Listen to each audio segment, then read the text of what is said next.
এই বিদায়ী সভাখন সভাপতিত্ব কৰাৰ কাৰণে সঞ্চালক মহোদয়ক ধন্যবাদ জনালোঁ। এই আমাৰ কি ফেয়াৰৱেল মিটিংটো কি কয় সভাপতি হিচাপত মই গ্ৰহণ কৰিলোঁ। এতিয়া আজি আমাৰ দীপঙ্কৰ চেত্ৰী আমাৰ বহুত পুৰণা, বহুত বছৰ চাকৰি কৰা।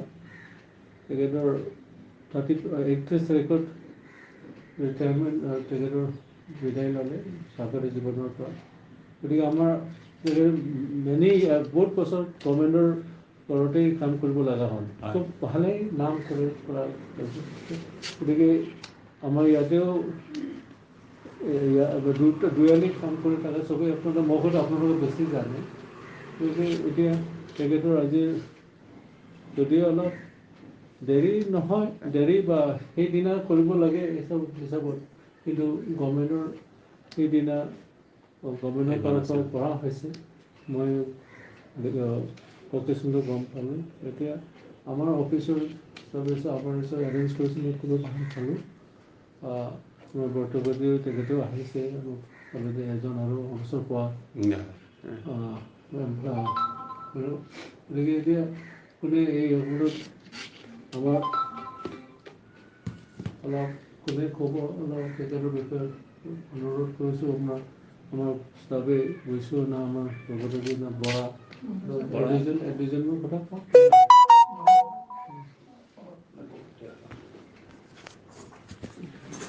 এইটো এজেণ্ডা কি এজেণ্ডা আৰু বিদায়ী আমাৰ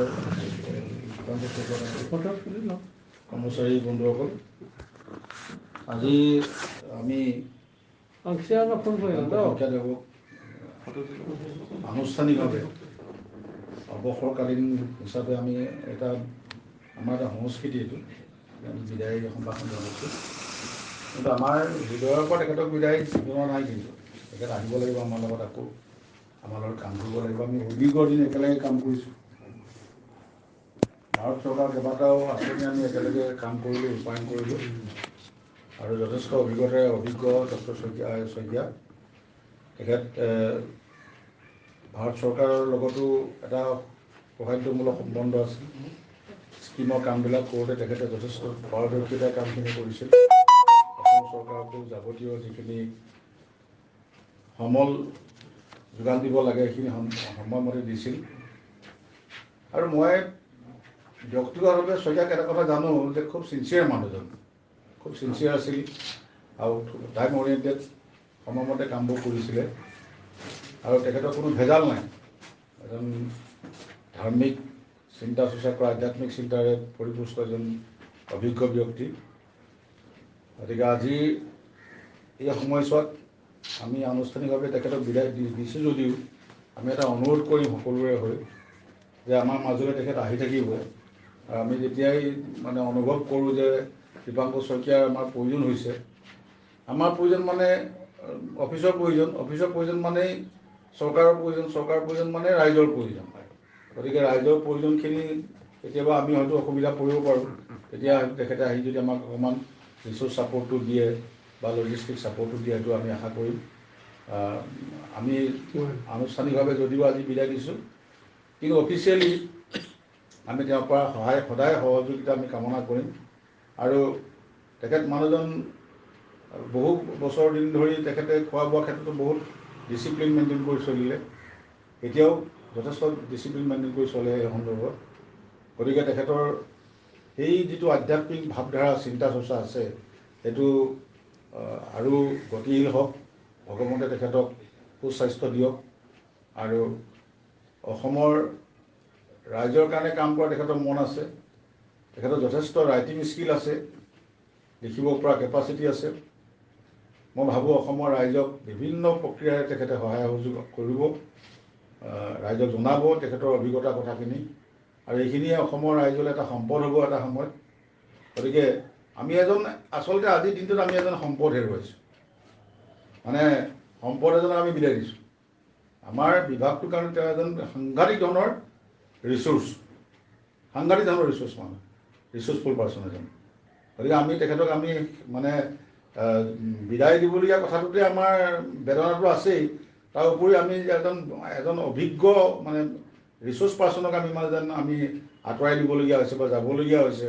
প্ৰকৃতিৰ নিয়ম এইটো, এটা সময়ত আমি সকলোৱে যাব লাগিব। গতিকে এই যে ৰিচোৰ্চফুল মানুহ এজন যে তৈয়াৰ হৈছে, তেখেতে নিজেই তৈয়াৰ হওঁ বুলি হোৱা নাছিল। তেখেতে নিজেই হয়তো গম নোপোৱাকৈ কিছুমান তথ্য, কিছুমান ইনফৰ্মেশ্যন, কিছুমান অভিজ্ঞতাই তেখেতক ইমান বেছি সমল ব্যক্তি কৰি তুলিলে যে এটা কাৰ্যালয় চলাবৰ কাৰণে যিখিনি যাৱতীয় যিখিনি মানে শিক্ষা বা যিখিনি অভিজ্ঞতা দৰকাৰ, সেইখিনি ইতিমধ্যে তেখেতৰ পূৰ্ণতা পাইছিলে।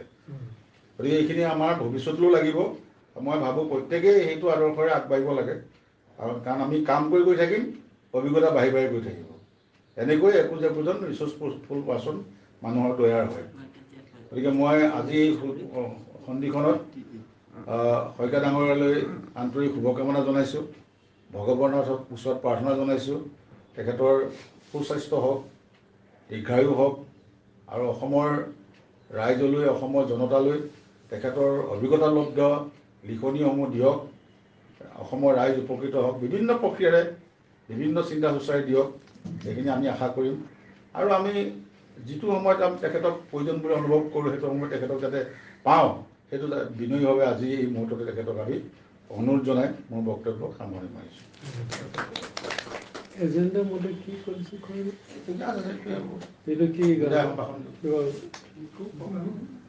এইটো গামোচা গামোচাটো আগতে দিব লাগে। আমাৰ এই আনুষ্ঠানিক বিদায় আমাৰ সঞ্চালক মহোদয়ে গামোচাৰে তেখেতক সম্বৰ্ধনা জনাব।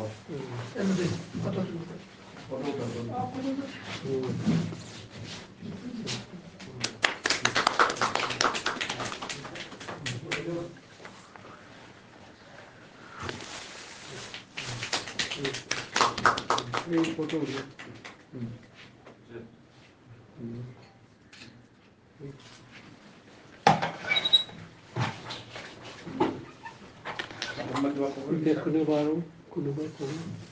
মাননীয় সঞ্চালক মহোদয় তথা আজি সভাৰ সভাপতিদেৱ, শইকীয়াদাক মই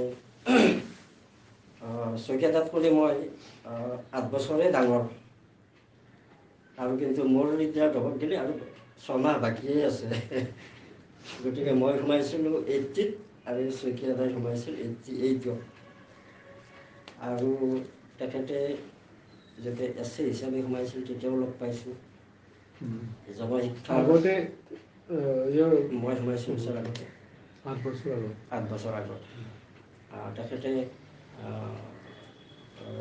জনশিক্ষাৰ যিটো পাব্লিক এছিষ্টেণ্ট হিচাপেও লগ পাইছোঁ, আৰু জনশিক্ষাৰ এডিটৰ হিচাপেও লগ পাইছোঁ। আনকি তেখেতৰ দেউতাক হেম শইকীয়া ছাৰৰ লগতো মোৰ এটা ভাল সম্পৰ্ক আছিল, তেখেতকো লগ পাইছোঁ। তেখেতেও মোৰ ঘৰত গৈছিল। গতিকে শইকীয়াদাক মই যিখিনি পাইছোঁ, বহুত হেল্পফুল মানুহ। যিকোনো মানে সমস্যা হ'লেই তেখেতক অৱগত কৰিলে তেখেতে যেনেকৈ তেনেকৈ হ'লেও সমাধান কৰি দিছিল। গতিকে সেই ক্ষেত্ৰত আমি চিৰকৃতজ্ঞ। আৰু বেছি নকওঁ, তেখেতৰ বাকী সময়ছোৱা যাতে সুখ শান্তিৰে পৰিয়ালটোৰ লগত দিনকেইটা পাৰ কৰে, এইখিনিয়ে মোৰ কামনা।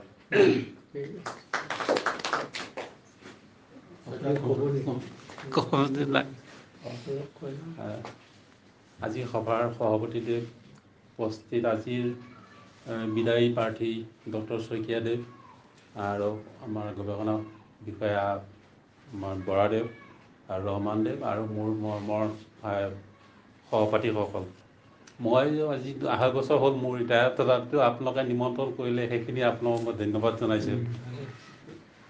আৰু মই শইকীয়াক আমাৰ ডিপাৰ্টমেণ্টৰ যেতিয়াৰ পৰা জন্মলগ্নৰ পৰা তেখেতৰ চাকৰি জন্মলগ্নৰ পৰা মই তাৰ আগৰ পৰাও জানো তেখেতৰ যিখিনি ধৈৰ্য সহ্য বা আনে মই বিশেষ সেইটো দিশতে কৈছোঁ তেখেতক কোনোবাই কিবা ক'লেও তেখেতে কেতিয়াও উচ্চ স্বৰে একো এটা হেৰি কোৱা নাছিল তেখেতৰ সেই সহ্য গুণটো বা তেখেতৰ যিটো ধৈৰ্য গুণ মই সেইটোত আজিও প্ৰশংসা কৰোঁ আৰু তেখেতৰ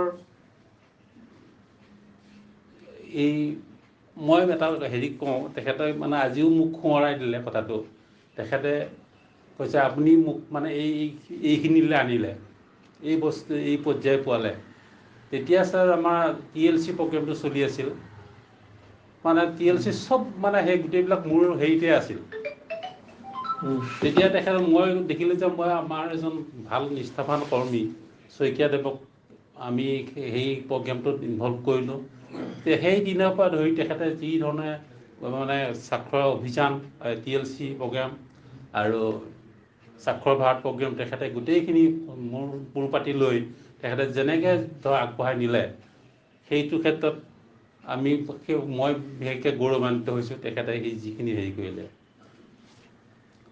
আৰু লগতে তেখেতৰ মই সুস্বাস্থ্য কামনা কৰিছোঁ মোৰ এইখিনিয়ে ক'বলগীয়া আৰু ঠিক আছে বিদায় তেখেতে মাননীয় সঞ্চালক তথা আজিৰ সভাৰ সভাপতি মহোদয় বন্ধুবৰ গৱেষণা বিষয়া শ্ৰীযুত বৰা ডাঙৰীয়া প্ৰবক্তা শ্ৰীযুত ৰহমান ডাঙৰীয়া আমাৰ একালৰ সহকৰ্মী পৰিকল্পনা বিষয়া বৰকাকতি ডাঙৰীয়া তথা এই অফিচৰ সমূহ মোৰ সমনীয়া মোৰ বন্ধুবৰ্গ আৰু কৰ্মচাৰীসকল জয়তে মই আপোনালোকক ধন্যবাদ জনাইছোঁ আজি মোক আনুষ্ঠানিকভাৱে এনেকৈ এটা বিদায় সম্ভাষণ জনোৱাৰ কাৰণে আৰু এটা তাৰো পাছতে মই ক'ব বিচাৰিছোঁ যে মই সুদীৰ্ঘ 33 বছৰ 11 মাহ 7 দিন চাকৰি কৰিলোঁ 33 years 11 months 7 days মই চাকৰি কৰিলোঁ মই 1988 চনৰ 24 জানুৱাৰী দিনা মই জইন কৰিছিলোঁ কামৰূপ জিলাত প্ৰাপ্তবয়স্ক শিক্ষা বিভাগত তেতিয়াৰ পৰা সুদীৰ্ঘ কাম ইয়াত উপস্থিত থকা সকলোখিনিকে লগ পাইছোঁ পাছত অহাখিনিতো বালেই ক'লোঁ আমি যিখিনি পাইছিলোঁ সেইখিনি হৈছে চুৰেণ আছে লদ্বীপ আছে বা বৰকাকতি আছে বৈশ্য আছে আমি এনেকৈ একেলগে কাম কৰিছিলোঁ এই সুদীৰ্ঘ কামছোৱা কৰোঁতে যদি মই প্ৰথমতেই কিবা যদি দোষ কৰিছিলোঁ বা কিবা কাৰণে যদি অলপ কথা অমিল হৈছিলে সেইখিনিক মই ক্ষমা বিচাৰিছোঁ আৰু সেইখিনি যাতে তেওঁলোকে ধৰি নাথাকে আৰু মোৰ তেওঁলোকে আশীৰ্বাদৰ প্ৰাৰ্থী হয় মই এই অফিচটোৰ কাৰ্যালয়টোৰ মৰমটো মোৰ সদায় লগত আছে মই এটা সৰু উদাহৰণ কওঁ যে কিছুমান বস্তু মোৰ থাকি যায় বা মই ৰাখোঁ মোৰ নিজৰ পাৰ্চনেল আৰ্কাইভতে হওক বা মনৰ আৰ্কাইভতে হওক মোৰ যেতিয়া বিবাহ অনুষ্ঠিত হৈছিলে তেতিয়া অফিচৰ পৰা গৈছিলে বৰকাকতি এনেকৈ পৰিয়াল গৈছিলে বৰকাকতিয়ে বৰ ধুনীয়াকৈ এটা মোক এটা ফ্লাক্স জাতীয় বস্তু দিছিলে তাত বৰকাকতিয়ে দীপাংকৰ শইকীয়ালৈ বৰকাকতি সুদীৰ্ঘ আখৰ দিছে সেইটো এতিয়া মই ব্যৱহাৰ নকৰি তেনেকৈ কাগজ মাজে থৈ দিছোঁ এতিয়াও it is in my still in my মানে ৰেচিডেঞ্চত এতিয়া মই থৈছোঁ ইউজ কৰিব দিয়া নাই বগা ধুনীয়া ফ্লাক্স এটা দিছিলে মোৰ বিয়াত এতিয়া বহুত মৰম ইয়াত জড়িত হৈ আছে আৰু 1988 চনৰ পৰা আজিলৈকে মই হিচাপ কৰিলে মই 30জন সঞ্চালকক পাইছোঁ এতিয়ালৈকে ইয়াত সেই তিৰোত্তমা বাইদেউ 1 নম্বৰত আছে যদিও তাৰ আগতে নগেন শৰ্মা ছাৰৰ দিনত মই সোমাইছিলোঁ তাৰপিছৰ পৰা ক্ৰমে আহি তাৰপিছত এডাল্ট এডুকেশ্যনটো DPIৰ পৰা গুচি আহিলে সেইখিনিও জানো আৰু যিটো আমাৰ এতিয়া বৰডাঙৰীয়াই যিটো কৈছে কেন্দ্ৰীয় চৰকাৰৰ যিটো আঁচনি ৰাজ্যিক সাক্ষৰতা মিছন প্ৰাধিকৰণ বুলি কয় ষ্টেট লিটাৰেচি মিছন অথৰিটি সেইটো 91ত জন্ম হৈছিলে গতিকে সেই জন্মৰ সময়তো আছিলোঁ মই সেই সময়ত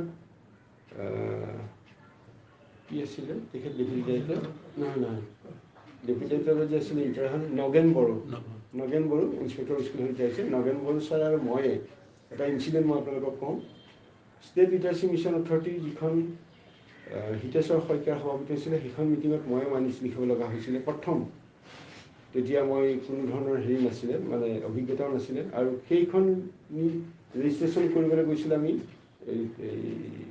ৰেজিষ্টাৰ ছ'চাইটি ৰেজিষ্টাৰ অফিচত গৈছিলোঁ মই গুচি আহিলোঁ স্কুটাৰলৈ তেতিয়া মই স্কুটাৰ চলাওঁ আৰু বড়ো ছাৰে মোৰ পাছে আহিছে স্কুটাৰলৈ তেখেতে অলপ তীব্ৰ বেগত আহিছিল নেকি লাষ্ট গেটতে এখন অ'টোৰ মাজত সোমাই গ'ল অটোখনৰ মাজত স্কুটাৰখন সোমাই গ'ল অটো তিনিটি খালে বড়ো ছাৰ এফালে পৰিলে মই কি শব্দ হ'লে কিয় ছাৰ বোলে লগে বিশেষ কিন্তু আঘাত নহ'ল, অটোখন অলপ ডেমেজ হ'ল আৰু বৰচাৰ স্কুটাৰখন ডেমেজ হ'ল। That was the state literacy mission অথৰিটিৰ এটা মানে ইনচিডেণ্ট। তাৰপিছত আকৌ ষ্টেট লিটাৰেচি মিছন অথৰিটিটো বেলেগ আহিলে, বেলেগে ল'লে, মই লাহেকৈ ডৰমেট হৈ দিলোঁ। এনেকৈ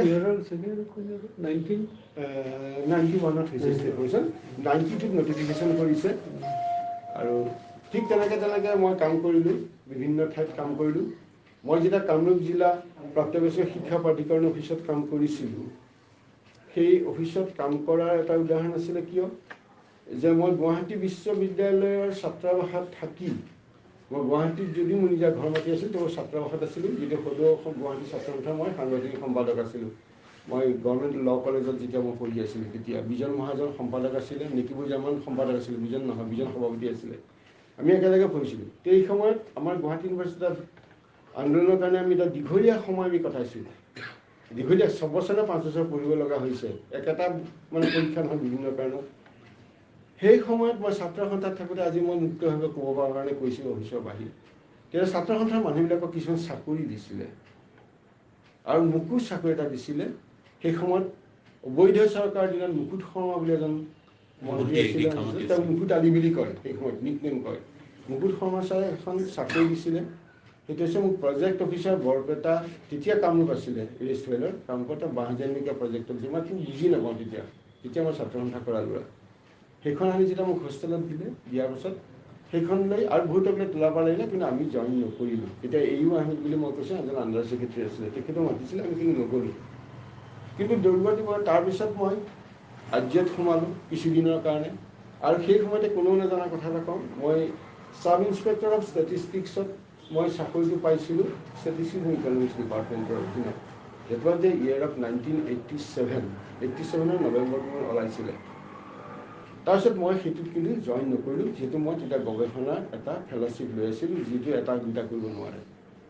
তাৰপিছত এতিয়াও মনত আছে, এই বড়ো বুলি এজন ড্ৰাইভাৰ আছিলে, ঢুকাল নেকি তেখেত? দিলীপ বড়ো নহয়, ৰামকুমাৰ বড়ো। ঢুকাল নহয়, ঢুকাইছে। ৰামকুমাৰ বড়ো এদিন হোষ্টেলত ওলালগৈ ছাৰ, মানে মই RCC 87ৰ সন্মুখত থকা RCC আছিলোঁ। তাত আমাৰ ছাত্ৰ সন্থাৰ এটা মূৰত থাকে দিগেন বৰা, এটা মূৰত থাকে মই, এনেকৈ আৰু এটা ঋষিনাথ চাংমা বুলি এজন আছিলে, আৰু তেনেকৈ আমাক 3টা ৰুমত আমি 4জন চিংগুল ৰুমত থাকোঁ। জিঅ' এই গুৱাহাটী ইউনিভাৰ্চিটি 87ৰ ফ্ৰণ্টত RCC 6 আছিলে খুব হেৰিটো, আমাৰ 43 নম্বৰ আছিলে ৰুম নম্বৰ, চিংগুল ৰুম আছুলৰ লগত চিংগুল ৰুম। ৰামকুমাৰ বড়ো আহিলে, আহি হোষ্টেলত ল'লে। ভদ্ৰেশ্বৰ বৰা বুলি এজন প্ৰফেচাৰ চিপাৰ আছিল, তেওঁৰ লগত আহিলে। সেইখন চিঠি লৈ আহিছে, আপোনাক তলত মাতিছে, হেৰিয়ে এই ডাইৰেক্টৰে মাতিছে। মইতো কোনো চিনি নাপাওঁ, ডাইৰেক্টৰ কোন কি কথা। তাৰপিছতে মই তললৈ গ'লোঁ, তেতিয়া AMK 4787 নম্বৰ এখন এম্বেচাডত আহিছিল, নগেন শৰ্মা ছাৰ আহিছে। মইতো দেখিছোঁ যেন পকামূৰীয়া মানুহ নগেন শৰ্মা, কিন্তু লিটাৰেলি মই খুব এটা ভালকৈ চিনি নাপাওঁ। মই ক'লোঁ, তুমি হেৰি নহয়, তোমাক মই বিচাৰি আহিছোঁ, তুমি বৰ ডাঙৰ মানুহ নহয়, ছাত্ৰ সন্থাৰ মানুহ, হেৰি কৰা, এই হেণ্ডচাইকেল লৈ নহয় জানো, এনেকৈ কৈ থাকিলে তুমি চাকৰি নাপাবা। কি হ'ল, তুমি ছাব ইন্সপেক্টৰ অফ ষ্টেটিষ্টিক্সত কিয় জইন নকৰিলা? মই বোলো ছাৰ মই জইন কৰা নাই, ইচ্ছা কৰিছোঁ না, বাদ দিয়া, তোমাৰ দেউতাই তোমাক চাকৰি দিব না, মই তোমাক চাকৰি দিম, তুমি ইয়াত চহী কৰা। মই কি এখন এপ্লিকেশ্যন তেওঁ তেতিয়া টাইপ কৰি নিছে, এই হেৰি টাইপত, এইখন মই দিম, লস্কৰত দিম, তোমাৰ এইখিনি টেষ্টিমনি মোক দিয়া, এতিয়াই দিয়া। মানে ৰামকুমাৰ বড়ো কৈছে, তেতিয়া দিনত ফটোষ্টেটৰ কোনো প্ৰচলন নাছিলে, তেতিয়া আমি টাইপ কৰি ট্ৰু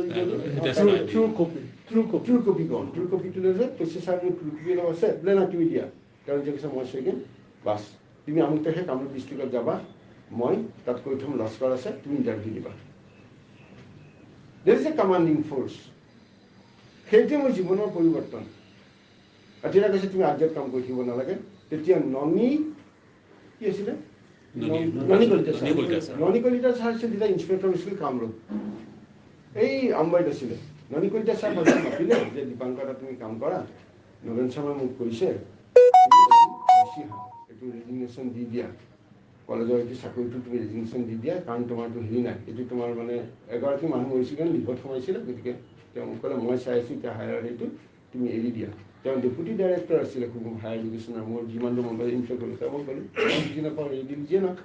এনেকৈ মই চাকৰিটোত কামৰূপ ডিষ্ট্ৰিক্টত সোমালোঁ, সোমাই পেলাই সেই কাম কৰিলোঁ। তেতিয়া প্ৰথম কামৰূপ ডিষ্ট্ৰিক্টত ডিষ্ট্ৰিক্ট ষ্টেট কমিটিৰ চেয়াৰমেন আছিলে অজিত শৰ্মা MP, হয়নে? অজিত শৰ্মা MP আছিলে। এনেকৈ তেনেকৈ তেওঁলোকৰ লগতো কাম কৰিলোঁ। কৰি কৰি কৰি কৰি যেতিয়া তিলোত্তমা বাইদেউ আহিলে, তিলোত্তমা বাইদেউ তেওঁ আহিয়ে মোক বিচাৰিলে যে ক'ত আছে দীপাংকৰ। তেওঁ কৈছে যে মই বাইদেউ কামৰূপতে আছোঁ। কৈছে নাই নাই তুমি তাত থাকিব নালাগে, মই লৈ আনো। এনেকৈ কৰি মোক ডাইৰেক্টৰ অফিচত লৈ আনিলে। ডাইৰেক্টৰ অফিচত আনি তেওঁৱে মোক গোটেই কামখিনি কৰি এই পৰ্যায় দিলে, তেখেতে পোৱালে। গতিকে তেখেতৰ ওচৰতো মই চিৰ কৃতজ্ঞ। আৰু এনেকৈ বিভিন্ন পৰ্যায়ত কাম কৰি মই ইয়াতে থাকি গ'লোঁ। 96ত প্ৰফুল্ল শৰ্মা ছাৰ আছিলে কমিশ্যনাৰ, আমাৰ কমিশ্যনাৰ। আৰু প্ৰফুল্ল শৰ্মা ছাৰে মোক যেতিয়া মই BSc অনাৰ্ছ কেমেষ্ট্ৰিত পঢ়ি আছিলোঁ, তেখেত ADC বৰপেটা আছিলে, মই যিমান দূৰ মনত পৰে। আৰু আন্দোলনৰ ৰসত পৰি তেখেতে কম্পালচৰি লিভ ল'ব লগা হৈছিলে এটা। তেওঁ কমপ্লিট দাড়ি, তেওঁ মানে পায়জামা পিন্ধে, আমাৰ একে গাঁৱৰে। তেওঁ প্ৰফুল্ল শৰ্মাই মোক এদিন বজাৰত পাই কৈছিলে যে হেৰি তই কি কৈছে, কেমেষ্ট্ৰি পঢ়িছ, তই মোৰ তাত যাবি, মই তোক পঢ়াম। এনেকৈ বুলি কৈ তেওঁৰ ঘৰত গৈছিলোঁ। তেওঁ মোক পঢ়াইছিলে। সেই সূত্ৰে প্ৰফেচৰ শৰ্মালৈ মোক লৈ আহিছিলে।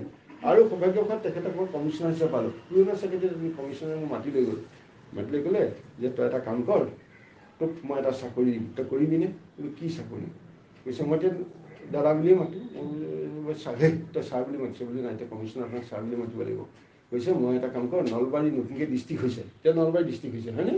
নলবাৰী ডিষ্ট্ৰিক্ট হৈছে, বেছিদিন হোৱা নাই। তাত কোনো ডিষ্ট্ৰিক্ট এলিমেণ্টাৰী ডিভিজন অফিচাৰ কোন যায়, তই যা, তোক 3F দিম, তই যা, তই তাতে কাম কৰিবি।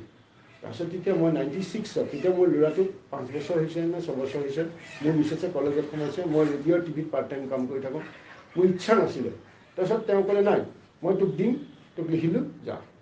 তাৰপিছত আলফাই বহুত দিগদাৰী কৰে, কিবা এটা কৰিব হ'ব।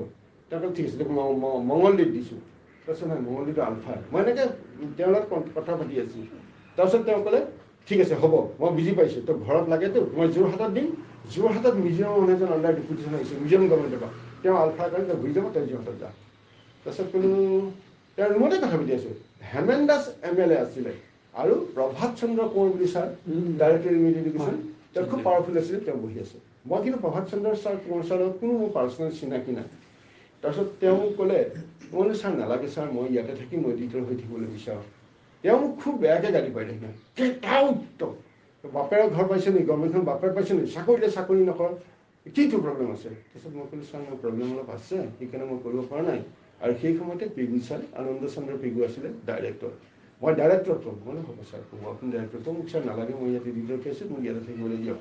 মই প্ৰফুল্ল শৰ্মা ছাৰ কথাখিনি কোৱা নাই। কিন্তু গধূলি সময়ত বামুণী মোৰ ঘৰত গৈ মই তেওঁক গোটেই কথাখিনি ক'লোঁ যে এনেকুৱা কথা, মই এতিয়া ৰেডিঅ' টিভিটো পাৰ্ট টাইম কৰি পেপাৰত লিখোঁ, গতিকে মোক সেইটো এটা লাগে, মোক প্ৰমোশ্যন নালাগে, মোক ডেপুটি ডাইৰেক্টৰ চৰিত্ৰ নালাগে, 96 3F দিব। তাৰপিছত তেওঁ থাকিলে। প্ৰভাত কোঁৱৰ ছাৰে, মই তেতিয়া যেতিয়াত থাকোঁতে প্ৰভাত কোঁৱৰ ছাৰ ৰাতি ঘৰলৈ আহিলে। ৰাতিপুৱা তেওঁ তেতিয়া পুলিচ লৈ ফুৰে হয়নে, গাৰ্ড টাৰ্ড লৈ ফুৰে। তেওঁ আহিলে, কৈছে হেৰি মই তোৰ বাপেৰৰ লগত কাম কৰা, মোক তই তোৰ বাপেৰৰ লগত কাম, তই চাকৰি নকৰ নহয়? বোলে নকৰ। তোক যে নটিফিকেশ্যন এটা লিখি দিবি, মই লিখি দিম। ঠিক আছে ব'ল, এতিয়াই ব'ল। এনেকৈ বুলি তেওঁ লৈ গ'ল পুৰণা MLA হোষ্টেললৈ।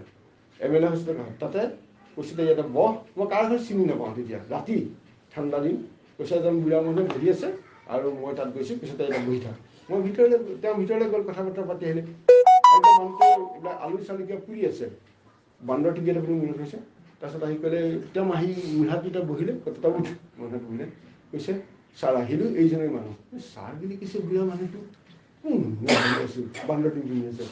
তাৰপিছত আৰু মোক ক'লে এনেকৈ তেওঁ বান্দৰটো খুলিলে, খুলি কৈছে এইজনেই মহাপুৰুষ, বৰ সত্যবাদী ধাৰ্মিক ওলাইছে, নহ'ব এনেকৈ চালি দিব নোৱাৰোঁ, দোকান দি খা।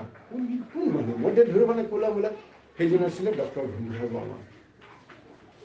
ধুনীধৰ বৰ্মাক সাক্ষী দিলে যে এই মানুহ এডিটৰ কৰিব, কোনো প্ৰব্লেম নাই, বাকীখিনি চাই আমি কৰোঁ। এই মানুহটোক লৈ আহিছোঁ। তেতিয়া কোনো কোৰ্ট কেছ চৰ্ট কেছৰ কথা নাই। মই তেতিয়া হৈছোঁ, মোৰ উশাহ পালে হয়, যাব পাৰিলে হয়, মই এডিটৰ কাম কৰি থাকিলেই হৈ গ'ল আৰু মোৰ এনেকুৱা কাম নাই। মোৰ মানে তাহাঁতে ছাৰে মোক নমাই থৈ গ'ল যেতিয়া, তই বেয়া পালি নেকি? নহয় নহয়, আজিকালি মানুহবিলাক উৎপাত হয় নহয়, সেইকাৰণে তোক খাই থৈ গ'লোঁ, তই যাতে পাছত দিগদাৰী নকৰ। বোলো মই ছাৰ হাতত ধৰি গৈছোঁ, মোক যেনে তেনে ইয়াত থাকিবলৈ দিয়ক গুৱাহাটীত। মই গুৱাহাটীত থাকিব লাগে, মই পেপাৰ কৰিব লাগে, ৰেডিঅ'ত কাম, মই মডাৰেটৰ কৰোঁ, কিবা পাওঁ, মোৰ লাইফটো সেইটো আছিলে। আৰু সঁচা কৈছোঁ ছাৰ, এডিটৰ চাকৰিটো যেনেকুৱা আছে, বছৰেকত এখন মেগাজিন উলিয়াব লাগে হয় নহয়? গতিকে মই এতিয়া স্কলাৰশ্বিপৰ নিচিনা দৰমহা পাইছোঁ। গতিকে যিয়ে নহওক তেনেকৈ মই চাকৰি কৰিলোঁ। 2009 চনত সেই বৰকাকতিয়ে যেনেকৈ বলেন্দ্ৰ ছাৰ লগত লগাই দি পেলাই মোক কৰিলোঁ। তাৰপিছত মই ছাকচেছ আৰু ভাৰ্চুৱেলি ছাৰ 2009 চনৰ পৰাহে মই ফাইলৰ কাম মই শিকিছোঁ, কাৰণ শিকাৰ কোনো উপায় নাই। আৰু তেতিয়া বীৰেন দত্ত ছাৰ কমিশ্যনাৰ আছিলে। বীৰেন দত্ত ছাৰ থাকোঁতে বীৰেন দত্ত ছাৰ মোক চিনাকি কাৰণে লৈ গ'ল, বীৰেন দত্ত ছাৰ মাতিলে। আৰু তাৰপিছত সেই সময়তে VK শৰ্মা বুলি এজন ডেপুটি ছেক্ৰেটাৰী আছিল গভৰ্ণমেণ্ট অফ ইণ্ডিয়া, মোৰ লগত খুব ভাল ক্ল'জ ৰিলেশ্যন বেলেলানি। তেওঁ ক'লে ইয়াক ৰাখক। সেই VK শৰ্মাই ক'লে, তেওঁ ৰিটায়াৰ হৈ গ'ল। তাৰপিছত আহিলে AB Mohammad Yunus sir. Yunus sir তেতিয়া আছিলে, মই প্ৰথম চাকৰিত সোমাওঁতে কামৰূপৰ তেওঁ ITDP ইণ্টিগ্ৰেটেড ট্ৰাইবেল ডেভেলপমেণ্ট প্ৰগ্ৰেমত প্ৰজেক্ট ডাইৰেক্টৰ আছিলে, ACS আছিলে। আৰু সেই সময়ত লস্কৰ ছাৰ অসুখ থকাৰ কাৰণে বৈশ্যটো জানে গোটেই DDC মিটিংবিলাক, ডিষ্ট্ৰিক্ট ডেভেলপমেণ্ট কমিটিবিলাক মই ডিষ্ট্ৰিক্ট অফিচাৰ হৈ ৰিপ্ৰেজেণ্ট কৰিব লাগে, যিটো কৰিবই নাপায়। তেতিয়া ইউনিছ ছাৰৰ মোৰ ভাল, ইউনিছে ক'লে শইকীয়া বেছি কথা নকয়, আপুনি ইয়াতে থাকক, আপুনি ইয়াতে অলপ কাম কৰিব লাগিব, এইটো কিবা এটা স্বাক্ষৰ ভাৰত আহিছে, আপুনি এইবিলাকত না নক'ব, মই হেৰি কৰিম, মই এটা অৰ্ডাৰ কৰি দিম। গীতা শৰ্মা ৰিভিশ্যনত গ'ল, গীতা শৰ্মা নাছিলে, ক'লে গীতা ইয়াক অৰ্ডাৰটো দি দিয়া বুলি ক'লে, বাহঁতে অৰ্ডাৰটো লিখি দিওঁ, তেওঁ বাহঁতে লিখে, মই বাহঁতে লিখি। Date was the entry point in my Assam secretary. মই কোনোদিন ফাইল কৰি পোৱা নাই, সঁচা কথা কৈছোঁ। ফাইলত তেনেকৈ নোট পোৱা নাই, বৰগতে এই যে সোমালোঁ 2009 চনত, সোমাই মোৰ কি হ'ল, বৰাই যিটো কৈছে ওৱান মেন বিজনেছ এইটো কাৰণে হ'ল যে মোৰ লগত যদি কাৰোবাক কাম কৰিব দিয়ে, সেই মানুহবিলাকৰ এটা ইগ' হৈ যায় যে মই দীপাংকৰ শইকীয়াৰ কিয় কাম কৰিম। মই অনেষ্টলি কৈছোঁ। সেইটো কাৰণে বহুত এটা তেওঁলোকৰ হীনমন্যতা ভুগি মোৰ তাত কাম কৰিলে, 2-এজনক দিলে, কাৰোবাৰ তেজৰ অসুখ হ'ল, কিবা হ'ল, বিভিন্ন ধৰণৰ মেডিকেল দিয়া লাগিল। কিন্তু স্বাস্থ্য ভাৰত স্কিমটো এনেকুৱা কাম যে কোনোবা আহিছে, কোনোবা কৈছে নাই, টাইমলি ৰিপৰ্ট পঠিয়াব লাগিব উইথ ফাইনেন্সিয়েল এণ্ড ফিজিকেল। আৰু সেই সময়ত অনলাইন আছিলে, যিটো আজি PFMS কৈছে, পাব্লিক ফাইনেন্স মেনেজমেণ্ট, তেতিয়া স্বাস্থ্য ভাৰত PFMS আছিলে। আৰু সেই PFMSৰ কামটো মই অকলে কৰি কাৰোবাৰ লগত সহায় কৰি, কাৰোবাক কৰি SRC মানুহ কাৰোবাক সহায় কৰি সেইটো আপলোড কৰি 2012 চনলৈকে। তাত মানে এনেকুৱা চাওক, প্ৰতিখন চেক যদি আপুনি কাটে, সেই চেকখন এনালাইচিছটো তাত দিব লাগে, যে ভেৰি টাফ জব। মই কোনোদিন কম্পিউটাৰ কৰিব পৰা নাই, এনেকুৱা এটা কাম হ'ল। আৰু মিছন মোড সেইটো কৰিবলৈ হ'ল, গতিকে কাক দিব, কাক নিব, এবাৰ ভাৰতীয় জিলাক দিলে, এবাৰ দুবৰি মহন্তক দিলে, এবাৰ মৌৰী বাইদেউহঁতক দিলে, এবাৰ আহমেদ বুলি এজন প্ৰজেক্ট অফিচাৰ দিলে। এনেকৈ দিলে তেওঁলোকে বিভিন্ন কাম দেখুৱাই গুচি যায়, কাৰণ তাত কাম কৰা দিলে। কাৰণ LC সিঙে আছিলে, LC সিং বুলি এজন মোৰ দুৰন্ত কমিশ্যনাৰ আছিলে। আৰু LC সিং ছাৰ মই কেইটামান শিকিলোঁ। LC সিং ছাৰে ইউনিছে যেতিয়া ক'লে যে দীপাংকৰ শইকীয়া মোৰ লগত কাম কৰি আছে, এওঁক আনিছোঁ, আপোনাক গোটাই দিছোঁ, মই এলিমেণ্টাৰী কমিশ্যনাৰ, আপুনি ছেক্ৰেটাৰী। LC সিং ছাৰে মোক তেনেকৈ সুধিলে, stand up, what's your name? Dipankar Saikia. What your post? মই দিছোঁ। How can I speak with you? That was my first conversation with the LC Singh. How can I speak with you? Yunus, तुम इसको क्यों ले लिया है? उसको छोड़ दे। মইতো বিৰাট ভাল পালোঁ। তেতিয়া 2011 চন খুব মনত আছে। মইতো ভাল পালোঁ, কাৰণ গোটেই টকা পইচাবিলাক অনলাইন কৰিব লাগে, প্ৰপ'জেল ছাবমিশ্যন কৰিব লাগে, বৰকাপতিও নোৱাৰে কৰিব, মই কৰিব লাগে, BMW মোক গোটেই দি দিলোঁ যৌতুকত দিয়া দি। গতিকে এই বস্তুটো মোৰ বিৰাট অসুবিধা হৈছিলে। কাৰণ মই ঠিক আছে, সেইখন কিন্তু গভৰ্ণমেণ্টে মানুহক সহায় কৰে, তেওঁলোকে অনলাইন কৰি দিছিলে মোৰ ৰিকুৱেষ্টত। মই গুচি গ'লোঁ এসপ্তাহৰ পিছত LC সিঙে গীতা শৰ্মাৰ যোগেদি মতাই নি পেলাই তেওঁ এটা অৰ্ডাৰ কৰি দিলে যে ইয়াত থাকিব, কোনো CL EL কোনো ল'ব নোৱাৰে। মনত আছে নে আপোনাৰ? এখন যিটো কৰিব ন, এখন অৰ্ডাৰ দিলে যে he without my permission he CL লিখিব কৰি পেলাই মোক ক'লে তুমি গুচ্ছা হয় নে? মই ছাৰ মোক সংসাৰে ভালে পাইছোঁ ছাৰ, মই ইমান নাজানো, জনা মানুহ আছে, আপুনি তেওঁলোকে ল'ব। নাই ইউ ডু ইট। সেই যে মোক খটুৱালে, সেই যে খাটিলোঁ, সেই খাটোতে মই কম্পেল হৈ শিকিব লগা হ'ল। যিটো বৰা ডাঙৰে কৈছে যে মই আণ্ডাৰ কম্পালচন, মোৰ হাত টাইট, কাৰণ ফাইনেন্সিয়েল পঠিয়াব লাগে, কেছ বুক লিখিব লাগে, কেনেকৈ লিখিব লাগে মই নাজানো, মোক সহায় কৰা এটা মানুহ নাইকিয়া। ডিম্বেশ্বৰ শৰ্মাজনকে দিয়ে, তেওঁ হাতখন উঠাওঁতে লিখিব না, গোটেই কেছ বুকখন চাল, গোটেই কেছ বুকখন ভুল হৈ গ'ল। Duty ignorance. চুইটি চেংচন বাইদেউ লাষ্টত ক'লে দীপাংকৰ তুমি, বাইদেউ খুব মৰম কৰিছিলে, বাইদেৱে ক'লে এই কেছ বুক কাটি বাইদেৱে লিখাই দিলে, সেই SSR কুমাৰ মন্ত্ৰী লগাই কৈছে মই চহী কৰিম, তুমি চিন্তা কৰিব নালাগে।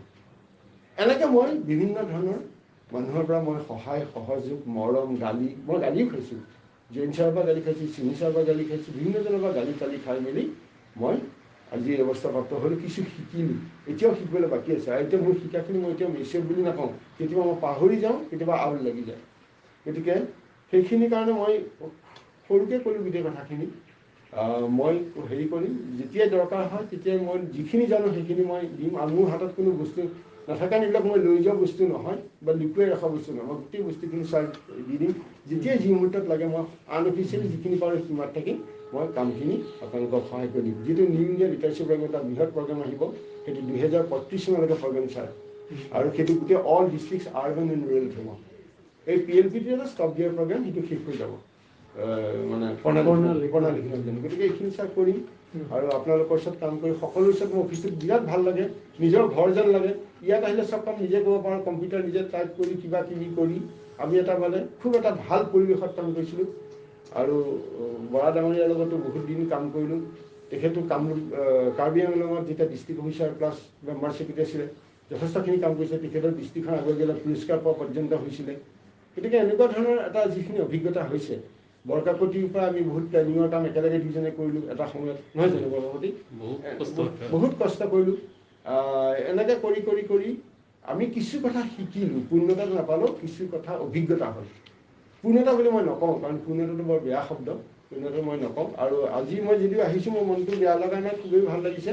কাৰণ মই নিজকে ৰিটায়াৰমেণ্ট বুলি মই ভাবিবই পৰা নাই। মই সদায় একেলগে আছোঁ। এটা যেন মোৰ কামখিনি কৰাৰ কাৰণে আপোনালোকে আনুষ্ঠানিকভাৱে স্বীকৃতি প্ৰদান কৰিলোঁ, সেইখিনিকে মই ক'লোঁ। আৰু বিশেষ নকওঁ, বহুতখিনি কোৱা হ'ল। ক'ৰবাত যদি কিবা পুনৰ কওঁ, যদি ক'ৰবাত কিবা এটা ভুল ভ্ৰান্তি হৈছিলে, কেতিয়াবা মই বিপিন বোলাটো মোক খুব বেয়াকৈ গালি পাৰিছিলোঁ। মোৰ ব্যক্তিগতভাৱে নহয়, কিছুমান কামৰ কাৰণে তাগিদাত কৰিছিলোঁ। গতিকে সি আজি আহিব পৰা নাই। গতিকে এনেকুৱা ধৰণৰ যাৰ লগত কিবা যদি কনফ্লিক্ট হৈছিলে, সেইখিনিও সকলো সামৰি লৈ আমি আকৌ একেধৰণে কামখিনি কৰি যাম বুলি আমি সংকল্পবদ্ধ নহ'লেও আপোনালোকৰ আগত মই মোৰ কথা ৰাখিলোঁ। আৰু যেতিয়া যাওঁ তেতিয়া মই এইখিনি কাম কৰিম।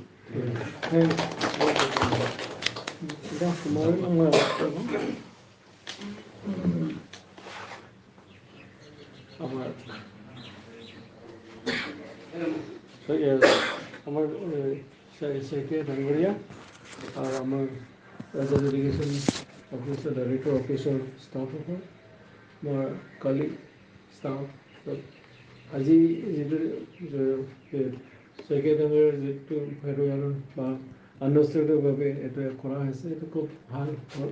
আৰু যিমানখিনি শইকীয়াৰ সম্বন্ধে তেখেতৰ বিষয়ে যিমানখিনি জানিবলৈ আপোনাৰ মোকো বেছি জানে, কিন্তু মই তেখেতৰ পাৰ্চনেল কেইটামান বস্তু জানো হয়, বিকজ মই তেখেতৰ য়ংগাৰ ব্ৰাদাৰ।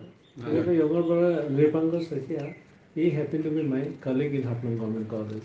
আমি একেলগে কাম কৰিলোঁ। তেখেতে কটন কলেজত এছ'চিয়েট প্ৰফেচাৰ অফ ইউনিভাৰ্চিটিত তেখেতে কাম কৰি আছে। তেখেতে মোৰ ভাল বন্ধু। তেখেতৰ তেতিয়া হাফলং থাকোঁতে গম পোৱা নাছিলোঁ, কিন্তু শইকীয়া মই আহি পালোঁ যেতিয়া মই হায়াৰত ডাইৰেক্টৰ হিচাপত চাৰ্জ ল'ব লগা হ'ল 2010 3rd অক্টোবৰ 2010 3rd অক্টোবৰ মই এদিন ক'লে আমাৰ তেতিয়া গৌতম বৰা মিনিষ্টাৰ আছিলে। মই এদিন কিবা মিটিঙত আছিলোঁ, হাফলঙত আছিলোঁ, district officer plus additional director hills education. তাতে মোক ফোন কৰি ক'লে, যিটো ইউ হেভ টু কাম। মোৰ লগত কেতিয়াবা ইংৰাজীতে বেছি কয়, তেখেতে কয় যিটো you have to come down as a director, will you come? মোক ক'লে। মই ছাৰ গভৰ্ণমেণ্টৰ অৰ্ডাৰ দিলে কমপ্লেইন কৰিব লাগিব। তাৰপিছত 10 দিন পিছত অৰ্ডাৰ কৰি দিলে। মই ইনিচিয়েলি মোক ছেকেণ্ডেৰীত দিব বুলি তেনেকুৱা কথা হৈছিলে। আমাৰ মচেন্দ্ৰ ছাৰ ৰিটায়াৰমেণ্ট যাব, তেখেতৰতো কোনো ৰিপ্লেচমেণ্ট কৰিব মানুহ নাই। আৰু যিমানখিনি আমাৰ AESৰ অফিচাৰ আছিলে তেতিয়া উদ্ধৱ দাস কেইজনমান আছিলে। তাৰপিছত প্ৰব্লেমটো হৈছে হায়াৰত আমাৰ বিশ্বনাথ ছাৰৰ তেখেতৰ কিবা প্ৰব্লেম চলিছে, তেখেতে ৰিচাপৰ্ট কৰিব লাগে, তেনেকুৱা কথা চলিছিলে। তাৰপিছত মোক আমাৰ মোচেন আলী ছাৰে বাৰে বাৰে ফোন কৰি আছিলে, কৈছে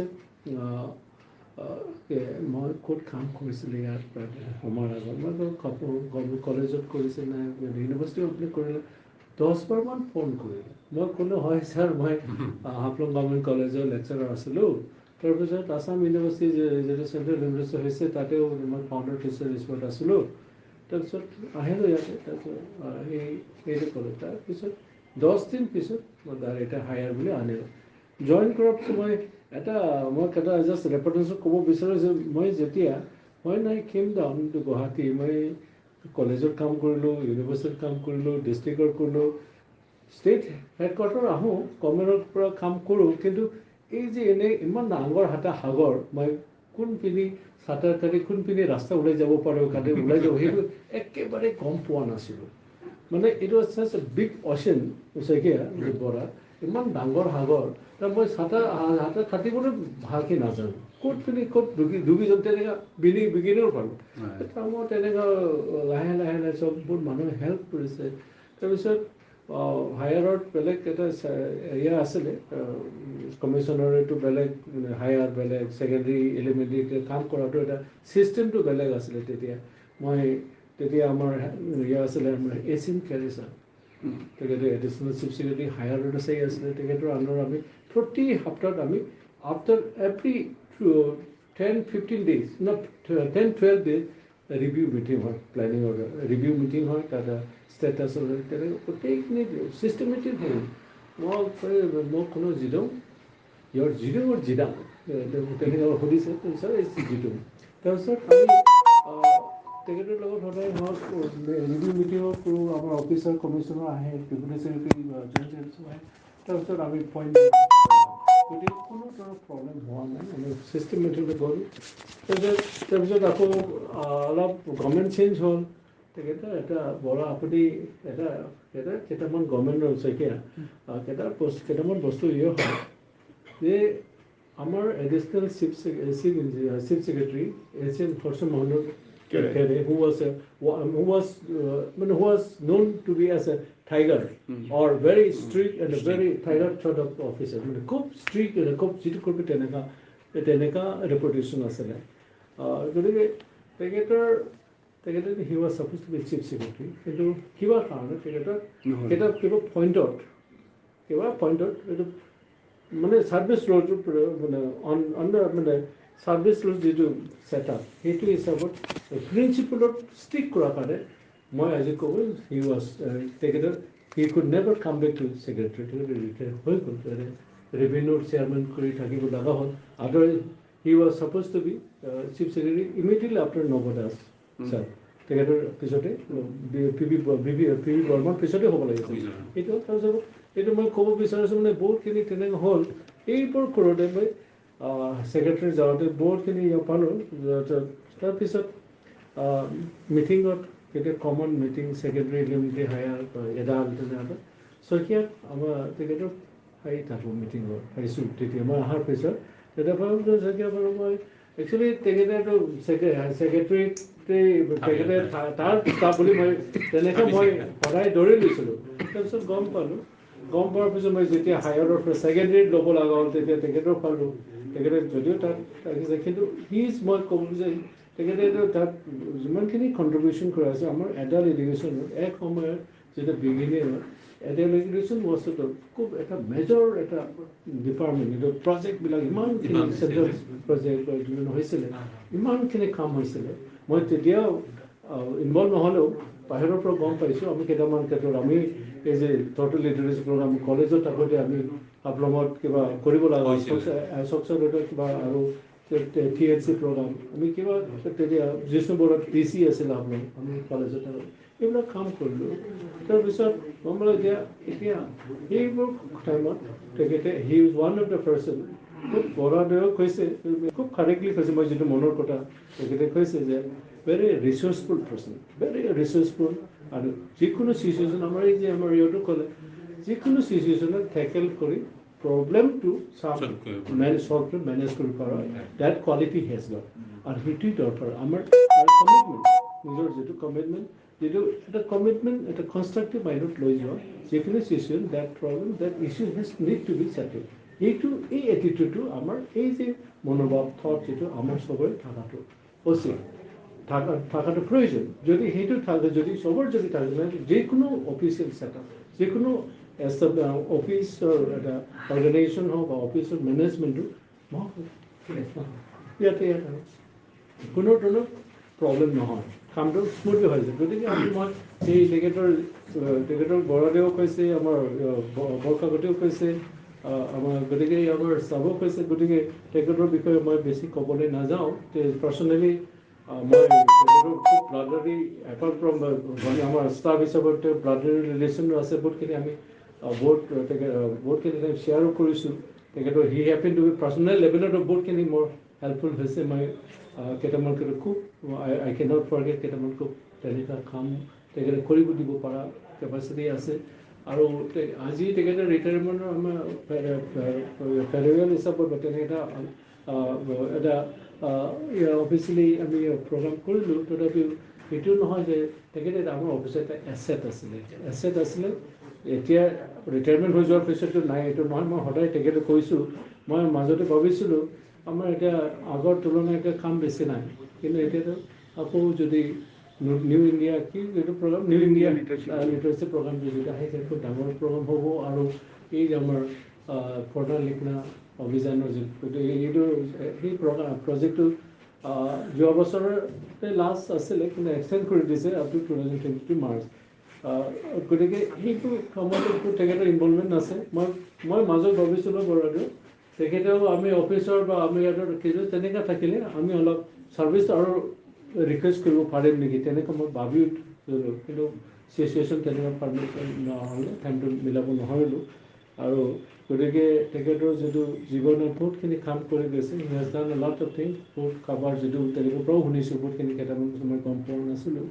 কিন্তু গতিকে মানুহৰ জীৱনত এই যিটো লং ডিউৰেশ্যন, চাকৰি লাইফ হওক, বেলেগ লাইফ, তেখেতৰ বিভিন্ন ধৰণৰ এক্সপিৰিয়েঞ্চ আছে। এটা কণ্ট্ৰিবিউশ্যন কৰিলে সেইটো that will not go' in Ben.